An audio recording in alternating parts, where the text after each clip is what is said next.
ازيكم يا جماعه؟ كل سنه وانتم طيبين. انا بعمل مكرونه، هعمل مكرونه النهارده. انا كنت ضاربه طماطم في التلاجة اهو،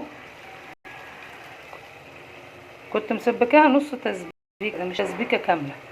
بس طبعا الصلصه دي كتير على المكرونه، فقلت اخلي دول نبقى نعمل شكشوكه في يوم وابقى اصورها لكم برضو. ودي كده التسبيكه اهي، هي بس باينه انها اتسبكت خالص، بس لسه فيها برضو شويه آه صلصه صوص، لسه مرقه شويه، هي تستنى عليها شويه. اما اجي احط عليها المكرونه هبقى ارجع لكم تاني.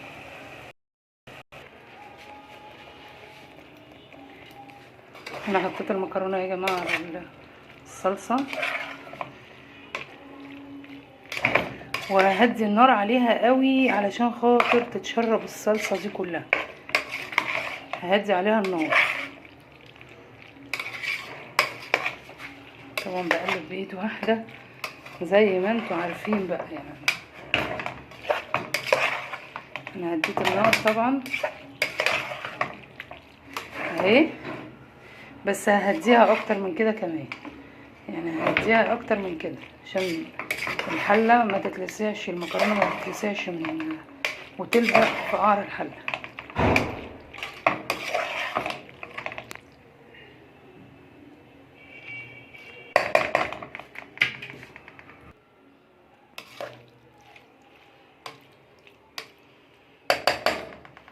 خلاص كده انا خلصت يا جماعه، هوطي النار عليها بس.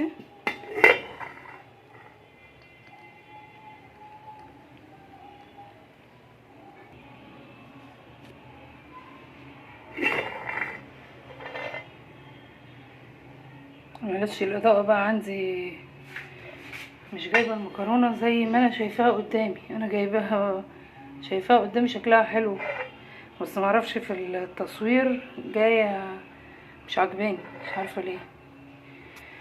هي كده خلاص خلصت ماشي، هسيبها بس عشان قبل المغرب بحاجات بسيطه، يعني قبل المغرب ب5 دقايق كده ولا حاجه اقوم مولعه عليها عشان تبقى ايه سخنه يعني. هعمل السلطه دلوقتي ماشي.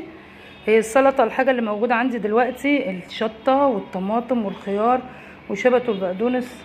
انا بحب احط عليها شويه شبت صغيرين كده، اهمط كام عود كده، بتبقى زي بتاعه المطاعم وطعمها حلو قوي. الشبت اصلا وجبه غذائيه، من ضمن الحاجات الغذائيه اللي بتتحط تبع الخضره وكده، فانا بحب احط المكونات يعني. ما عنديش طبعا جزر، لو عندي جزر كنت هحط، انا ما بحبهاش عليها بصل، ما بحبش البصل عليها بصراحه. هخلص السلطه وهوريها لكم، وهخلص برضو اما اجي اغرف اوريكم الاكل. يا رب يعجبكم. حاجه كده على قدنا، ما هو مش كل يوم هناكل محشي يعني. انا عملت المحشي، قعدنا يعتبر 3 ايام ناكل فيه، عشان ما يترميش عشان حرام. سويت الحله بتاع الكوسه امبارح وكانت مش كتير طبعا فخلصت. والمحشي الكرنب قعد يومين، بس كان طعمه حلو والله، كان طعمه جميل قوي. اما بيسخن برضو بيبقى طعمه احلى. في ناس بتحب تحمر البتنجان او الكوسه، بتحب تحمرهم في حته سمنه كده، برضو بيبقى طعمه جميل قوي. هخلص السلطه واوريها لكم. خلصت السلطه اهي يا جماعه. طبعا انا مقطعه الفلفل كبير عشان هو حامي، فانا ما باكلوش، فمقطعاه كبير عشان اعرف اصطاده من السلطه عشان حامي جدا.